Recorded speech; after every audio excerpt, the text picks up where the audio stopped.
strike into the crowd. வணக்கம் நண்பர்களே, welcome to my channel CCF உங்கள் cricket with mister cocktail furious. So England versus India second test match day 3 at Edgbaston நடந்து முடிஞ்சிருச்சு. What a day of test cricket மக்களே. நான் பயங்கரமா enjoy பண்ணேன். கண்டிப்பா நீங்களும் என்ஜாய் பண்ணிருப்பீங்க. நிறைய விஷயங்கள் இருக்கு ஆக்சுவலா இன்னைக்கு இந்த ஒரு பர்டிகுலர் டேவை பத்தி டிஸ்கஸ் பண்ணேன். ஃபர்ஸ்ட் வந்து பாத்தீங்கன்னா கண்டிப்பா ப்ரூக்கும் சரி ஆஸ் வெல் அஸ் ஜேமி ஸ்மித்தோட அந்த ஒரு 300 ரன் பார்ட்னர்ஷிப் பத்தி கண்டிப்பா பேசியே ஆகணும். அவுட்ஸ்டாண்டிங் பார்ட்னர்ஷிப், ரெண்டு பேருமே செஞ்சுரி போட்டாங்க. அண்ட் ப்ரூக் வந்து பாத்தீங்கன்னா ஆல்மோஸ்ட் ஒரு 158 ரன்ஸ் அடிச்சாரு. ஒரு பக்கம் Jamie Smith 184 not out. One of the best test innings in recent times நான் பார்த்தேங்க. எஸ், சுப்மன் கில்லோட டபுள் செஞ்சுரியும் பாத்தீங்கன்னா நான் ஹையா ரேட் பண்ணுவேன்.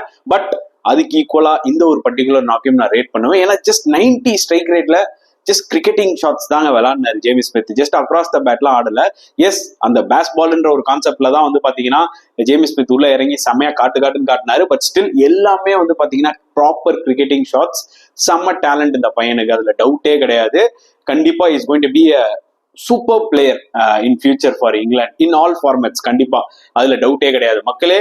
அதுக்கப்புறம் இந்தியா சூப்பரா கம்பேக் ஆகி முகமது சிராஜ் 6 விக்கெட்ஸ் எடுத்ததா இருக்கட்டும், ஆகாஷ் தீப் சூப்பரா போட்டு மொத்தமா 4 விக்கெட் எடுத்ததா இருக்கட்டும், அதெல்லாம் வந்து அவுட்ஸ்டாண்டிங்கா தெரிஞ்சது இந்தியன் பாயிண்ட் ஆஃப் வியூல. Yes, there are some disappointments. India வந்து பாத்தீங்கன்னா மறுபடியும் கேச்சஸ் டிராப் பண்ணாங்க இன்னைக்கு டேல.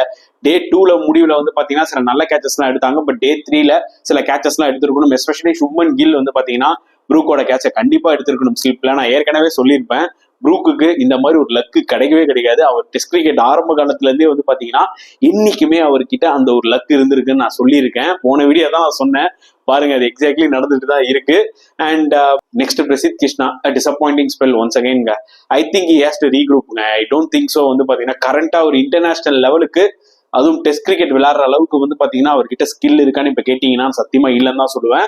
ஏன்னா ஒரு டெஸ்ட் கிரிக்கெட் போலர் எப்படின்னு பாத்தீங்கன்னா ஒன்னு விக்கெட்ஸ் எடுக்கணும். விக்கெட்ஸ் எடுக்கலன்னா லைன் அண்ட் லென்த் போட்டு நல்லா கண்ட்ரோல் பண்ணணும். ஆக்சுவலா இஷாந்த் சர்மா அந்த மாதிரி தான் இந்தியாவுக்கு ஒரு காலகாலமா பண்ணிட்டு இருந்தாரு. அந்த ஒரு ரோலை தான் ஆக்சுவலா பிரசித் கிருஷ்ணா பண்ணுவாரு நம்ம எதிர்பார்த்தோம் இந்த டெஸ்ட் சீரீஸ்ல. But he has been so disappointing. அது எந்த டவுட்டுமே இல்லை. வாஷிங்டன் சுந்தரா இருக்கட்டும், ரவீந்திர ஜடேஜாவா இருக்கட்டும், பிச்சில் பெருசா டேர்னும் இல்லை. அதனால அவங்களும் பயங்கரமா ரன்ஸை லீக் பண்ணாங்க.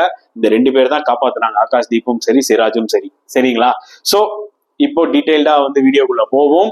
ஸோ டே ஸ்டார்ட் ஆனோடனே வந்து பாத்தீங்கன்னா அந்த back to back wickets from Siraj. Joe Root விக்கெட்டும் எடுத்ததா இருக்கட்டும், ஃபர்ஸ்ட் பால்லே ஸ்டோக்ஸ் விக்கெட் எடுத்ததா இருக்கட்டும், 87 for 5. ரியலா இங்கிலாந்து வந்து பாத்தீங்கன்னா they were struggling like something. ஒரு அருமையான ஆப்பர்ச்சுனிட்டி இந்தியாவுக்கு கிடைச்சது. அந்த டைம்ல வந்து பாத்தீங்கன்னா இங்கிலாந்து ஒரு 150 160 ஆல் அவுட் பண்ணிருக்கலாம். பட் நான் ஏற்கனவே என்னோட ப்ரீவியஸ் வீடியோல சொல்லியிருந்தேன், இது வந்து ஒரு நல்ல பேட்டிங் விக்கெட். என்னதான் இன் பிட்வீன்ல விக்கெட்ஸ் விழுந்தாலுமே ஏதாவது ஒரு லாங் பார்ட்னர்ஷிப் வர சான்சஸ் இருக்குன்னு சொல்லியிருந்தேன். ஆனா இப்படிப்பட்ட ஒரு பார்ட்னர்ஷிப் வருமானு நான் சத்தியமா எதிர்பார்க்கல. ஏன்னா எல்லாமே ப்ராப்பர் கிரிக்கெட்டிங் ஷாட்ஸ் தான். மேபி ஹாரி ப்ரூக் வந்து பாத்தீங்கன்னா சில ரிவர்ஸ் ஸ்வீப்ஸ் எல்லாம் அக்ராஸ் த பேட்லாம் ஆடி இருக்கலாம். பட் அது அவரோட நேச்சர் ஆஃப் த கேமே அதுதான். ஆக்சுவலி புரியுதா உங்களுக்கு? He use to take risk. Sometimes risk எடுக்கும் போது தான் ரஸ்க் சாப்பிட முடியும்னு சொல்லுவோம் பாத்தீங்களா. ரிஷப் பண்ட் அப்படிதான் ஆடுவாரு. ஹாரி ப்ரூக்கும் கிட்டத்தட்ட அந்த மாதிரி தான். ஸோ அவரும் ஒரு குரூஷியலான 158 ரன்ஸ் அடிச்சாரு அவரோட 9th டெஸ்ட் 100. நல்லா ஞாபகம் வச்சுக்கோங்க, என்னதான் லக் இருக்கட்டும், ஸ்டில் அந்த லக்கை ரைட் பண்ணி நீங்க எப்படி விளையாடுறீங்கன்றதுதான் முக்கியமான ஒரு விஷயம். அதுதான் எக்ஸாக்ட்லி ஹாரி ப்ரூக் பண்ணாரு. இன்னொரு பக்கம் ஜேமி ஸ்மித் நான் சொன்ன மாதிரி பாத்தீங்கன்னா one of the best test innings in recent time. அதுல டவுட்டே கிடையாது. அவுட்ஸ்டாண்டிங் நாக் தான். எனக்கு என்ன பிடிச்சிருந்ததுன்னா ஜேமி ஸ்மித் கிட்ட 87 for 5 கரெக்டா on a hattrick Mohammed Siraj வந்து போடுறாரு. அந்த பிரஷர் பால வந்து பாத்தீங்கன்னா அப்படி காலை போட்டு அப்படி ஸ்ட்ரைட் டிரைவ் ஒன்று விட்டாரு பாருங்க 4. அப்பவே தெரிஞ்சது இந்த பையன் இன்னைக்கு வச்சு செய்ய போறான் அப்படின்னு சொல்லிட்டு. எஸ்பெஷலி பிரசித் கிருஷ்ணா ஒரு ஓவர்ல அந்த பவுன்சரை டேக் ஆன் பண்ண விதம் முன்னுமே செம்ம மாசா இருந்தது. ஏன்னா பிரசித் கிருஷ்ணாவும் பாத்தீங்கன்னா நான் பவுன்சர் தாண்டா போட போறேன், நீ முடிஞ்ச வரைக்கும் அடிடா, நீ எப்படியாவது மாட்டு அவுட் ஆவான்னு நினைச்சு அவரும் போட்டுக்கிட்டே இருக்காரு பவுன்சர். ஆனா இவர் மடங்கி 4 6 அடிச்சுக்கிட்டு இருந்தாரு. லாஸ்ட் பால் வந்து பாத்தீங்கன்னா பிரசித் கிருஷ்ணா தூக்கி உள்ள போட்டாரு. அதையும் ஒரு ஸ்ட்ரைட் டிரைவ் ஆடி ஒரு பவுண்டரி அடிச்சாரு. ஸோ ஜேமி ஸ்மித் ஆப்வியஸ்லி போன டெஸ்ட் மேட்ச்ல வந்து பாத்தீங்கன்னா அந்த செகண்ட் இன்னிங்ஸ்ல ஒரு குரூஷியல் நாக் ஆடி இருப்பாரு. அதுலயும் நல்ல டச்ல இருந்திருப்பாரு. அதை அப்படியே கண்டினியூ பண்ணாரு தான் சொல்ல முடியும். ஐ திங்க் அவரோட டெஸ்ட் கேரியர்ல ஐ திங்க் அவர் செஞ்சுரிலாம் அடிச்சிருக்காரு அகைன்ஸ்ட் ஸ்ரீலங்காவோடலாம் நான் பார்த்திருக்கேன். பட் ஐ திங்க் இதுதான் அவரோட பெஸ்ட் டெஸ்ட் செஞ்சுரி. அதான் சொல்லலாம், நான் ஓவராலா வந்து ரீசென்ட் டைம்ஸ்ல இந்த ஒரு பர்டிகுலர் 100 நான் ஹையா ரேட் பண்ணுவேன். ஏன்னா ஜஸ்ட் அவுட்ஸ்டாண்டிங் பேட்டிங் தான். 90 ஸ்ட்ரைக் ரேட்ல ஆனாலும் சும்மா சுத்துறதுலாம் இல்ல, ப்ராப்பர் கிரிக்கெட்டிங் ஷாட்ஸ். எந்த ஒரு பர்சனும் இந்த இன்னிங்ஸை பார்த்திருந்தாலுமே இல்ல செம்ம இன்னிங்ஸ் கண்டிப்பா அப்ரிஷியேட் பண்ணிருப்பாங்க. அதான் உண்மையான ஒரு விஷயம். But the way India comeback ஆன விதம் சூப்பரான ஒரு விஷயம். கம்பேக் ஆகி 180 ரன்ஸ் லீட் எடுத்திருக்காங்க, which is very very important. என்னோட லாஸ்ட் வீடியோல நான் சொல்லியிருப்பேன், இந்தியா வந்து அட்லீஸ்ட் ஒரு 200, அது அந்த 180 to 200 லீடாவது மினிமம் எடுக்கணும். ஏன்னா அது எடுத்தாதான் இந்தியாவுக்கு வந்து பாத்தீங்கன்னா ஒரு பேஸ்மெண்ட் செட் ஆகும். புரியுதா உங்களுக்கு? எக்ஸாக்ட்லி இந்தியா வந்து பாத்தீங்கன்னா என்னதான் அந்த ஒரு பெரிய பார்ட்னர்ஷிப் போனாலுமே திருப்பி கம்பேக் ஆகி அந்த ஒரு குரூஷியல் 180 ரன்ஸ் லீட் எடுத்துட்டாங்க. அதுக்கு முக்கியமான காரணம் முகமது சிராஜ் அண்ட் ஆகாஷ்தீப். முக்கியமா முகமது சிராஜ் ஃபேண்டாஸ்டிக்கா போட்டு 6 விக்கெட்ஸ் எடுத்தாரு. ஸோ கண்டிப்பா அவரை நம்ம அப்ரிஷியேட் பண்ணியே ஆகணுங்க. ஸோ போன வீடியோல நம்ம என்ன சொல்லியிருந்தோம்னா, சிராஜ் வந்து பாத்தீங்கன்னா போன டெஸ்ட் மேட்சா இருக்கட்டும், இல்ல அதுக்கு முன்னாடி விளையாடின சில டெஸ்ட் சீரீஸ் எல்லாம் இருக்கட்டும், கண்டினியூஸா நிறைய ஓவர்ஸ் போட்டிருக்காரு, எல்லாமே பண்ணியிருக்காரு, கொஞ்சம் விக்கெட்ஸ் எடுத்திருக்காரு. ஆனா ஒரு மேட்ச் வின்னிங் எஃபர்ட் போட்டிருக்காரா, மேட்ச் வின்னிங் எஃபர்ட் கொடுத்திருக்காரா அப்படின்றது வந்து பாத்தீங்கன்னா ஒரு டவுட்ஃபுல்லான ஒரு விஷயமா இருந்ததுன்னு தான் சொன்னா. அது ரியாலிட்டி தான். அவர் வந்து பாத்தீங்கன்னா ரீசெண்ட் டைம்ஸ்ல ஒரு 1.5 வருஷமா எடுத்து பாத்தீங்கன்னா அந்த சவுத் ஆப்பிரிக்கால ஒரு டெஸ்ட் மேட்ச் வின் பண்ணி கொடுத்தாரு பாத்தீங்களா, நல்ல ஒரு போலிங் ட்ராக்ல. Apart from that Siraj single ஹேண்டடா வந்து பாத்தீங்கன்னா பயங்கரமா பெர்ஃபார்ம் பண்ணதே இல்ல.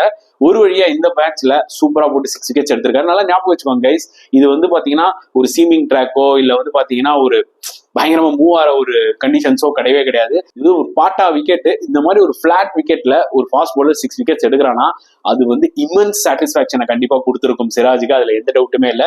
Huge salute to him. Plus ஆகாஷ்தீப்பை நம்ம மறந்துடக்கூடாது கை. சம்டைம்ஸ் ஆகாஷ்தீப் கொஞ்சம் ரன்ஸ் லீக் பண்ணுவாரு, but is having the knack of getting back to back wickets.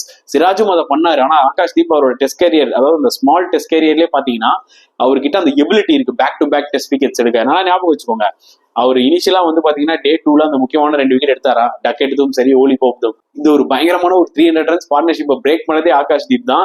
ப்ரூக்கை bolt ஆகினாரு, அதுக்கப்புறம் ஓக்ஸியும் அவுட் ஆகினாரு. ஸோ டக்குனு மொமெண்டம் இந்தியா பக்கம் வந்துச்சு. அப்புறம் சிராஜ் அதை அப்படியே கேரி ஃபார்வர்ட் பண்ணி கேமை முடிச்சு விட்டாருன்னு தான் சொல்ல முடியும். இங்கிலாந்து நீங்க அந்த 2 நாக்கை மட்டும் எடுத்துட்டீங்கன்னு வச்சுக்கோங்களேன், ப்ரூக் தான் இருக்கட்டும் இல்ல ஜேமி ஸ்மித் தான் இருக்கட்டும், மொத்தமாவே சேர்த்து ஐ திங்க் 63 64 ரன் தான் அடிச்சிருக்காங்க. கண்டிப்பா இது ஒரு பிட் ஆஃப் கன்சர்ன் உங்களுக்கு அடுத்த லார்ஜ் டெஸ்ட் போறதுக்கு முன்னாடியா இருக்கட்டும், இல்ல இந்த செகண்ட் இன்னிங்ஸ் விளையாடுவாங்க பாத்தீங்களா அதுலயா இருக்கட்டும். ஸோ டெஃபினட்டா மற்ற பேட்ஸ்மேன்ஸும் முன்னுமே பெட்டரா அந்த கன்சிஸ்டன்சியை காமிக்கலான்றது என்னோட ஒரு point of view. But nevertheless England வந்து பாத்தீங்கன்னா செகண்ட் இன்னிங்ஸ்ல எந்த டார்கெட் கொடுத்தாலும் சேஸ் பண்ண போவாங்க. ஸோ இப்போ ஒரு முக்கியமான கட்டத்துக்கு வரும். ஸோ இந்தியா வந்து அந்த க்ரூஷியல் 13-14 ஓவர்ஸ் ஆட வந்தாங்க, நல்லா விளையாடினாங்க. 64 for 1. கண்டிப்பா ஜெய்ஸ்வால் அவுட் ஆகாம இருந்தாருன்னா உண்மையே இந்த டே வந்து பாத்தீங்கன்னா இந்தியாவுக்கு பயங்கர ஸ்வீட்டா முடிஞ்சிருக்கும். நெவர்தலெஸ் இந்தியா 244 ரன்ஸ் லீட்ல இருக்காங்க, நல்ல பொசிஷன்ல தான் இருக்காங்க, அதுல எந்த டவுட்டுமே இல்லை. In spite of 300 runs partnership from Smith and Brook. And Jaiswal ஆக்சுவலா ரொம்ப கான்ஃபிடென்ட்டா விளையாடிட்டு இருந்தாரு. 28 runs he was looking so dangerous. கண்டிப்பா ஒரு 100 அடிப்பார் போல நல்லா செட் ஆகி விளையாடிட்டு இருக்காருன்னு ஜாஷ் டன் சூப்பரா ஒரு இன்கட்டர் போட்டு எல்பிடபிள்யூ ஆகிட்டாரு. KL ராகுல் ரொம்ப பாசிட்டிவா தெரியுறாரு இந்த இன்னிங்ஸ்ல. ஏன்னா ஃபர்ஸ்ட் இன்னிங்ஸ்ல அவரோட நாக்கை பத்தி நான் சொல்லியிருப்பேன், ரொம்ப டென்டேட்டிவா இருந்தாரு.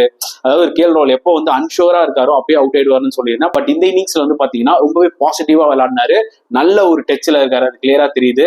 எப்படியாவது இந்த ஒரு ஸ்டார்ட்டை வந்து ஒரு பெரிய ஸ்கோரா கன்வெர்ட் பண்ண KL ராகுல் பார்க்கணும்ன்றதான் என்னோட ஒரு பாயிண்ட் ஆஃப் வியூ. கருண் நாயரும் வந்து சாலிடா இருக்காரு. கருண் நாயருக்கு இது ரொம்ப ரொம்ப குரூஷியலான ஒரு இன்னிங்ஸ் மக்களே. ஏன்னா 30s 20s தான் அடிச்சிருக்காரு. கண்டிப்பா ஒரு 50யாவது மினிமம் அவர் அடிக்கணும், அவரோட பிளேஸ் அவர் தக்க வைக்கணும்னா அருமையான ஆப்பர்ச்சுனிட்டி அவருக்கு இருக்கு. விக்கெட் வந்து பாத்தீங்கன்னா ஒண்ணுமே நல்லா பேட்டுக்கு வருது பால். அதனால இந்தியாவும் பாத்தீங்கன்னா நல்ல ஒரு பொசிஷன்ல தான் இருக்காங்க. ஸோ என்ன பொறுத்த வரைக்கும் இந்தியா வந்து பாத்தீங்கன்னா அட்லீஸ்ட் மினிமம் ஒரு 440 இல்ல ஒரு 430 மினிமம் டார்கெட் செட் பண்ணணும் இங்கிலாந்துக்கு. அதாவது இங்கிலாந்து வந்து பெட்டரா போலிங் போட்டு இந்தியா வந்து ஒரு 230 240 ஆல் அவுட் பண்றாங்கன்னு வச்சுக்கோங்களேன்.